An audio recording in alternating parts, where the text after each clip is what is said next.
Well, the reason bleach baths were created, it sort of came about way back in the days of World War I, World War II, when people were getting injured by bullets and bombs and shrapnel, and they needed things to kind of clean wounds. And it was discovered that actually a bleach product could clean wounds and keep soldiers from getting infections. And as time went on, it became sort of thought that, well, perhaps the same type of product could be used for other diseases other than people that are getting injured in battle. The reason bleach baths are still used in this day and age is that they're very effective, and they're also quite cost effective. They're not very expensive to do, and compared to using an antibiotic, which bacterial resistance can develop, the bleach baths do not have that as a problem. I would say about 5 to 10 years ago, it became more common practice within pediatric dermatology to use bleach baths diluted in order to decrease Staph aureus, which was a complicating factor in atopic dermatitis.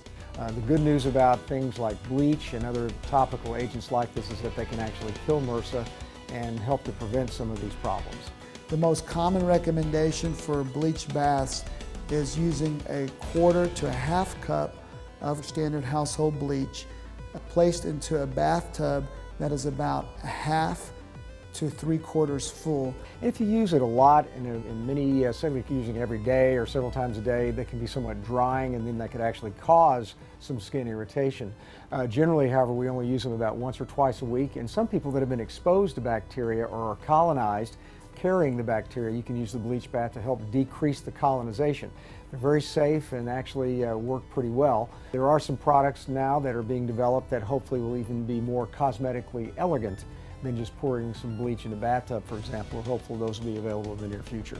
If you do have some kind of a skin condition, I would strongly urge you to go see a dermatologist, get it evaluated, get a proper diagnosis, and if that dermatologist then recommends that you should undergo a bleach bath, start using those, then that's the time to do it.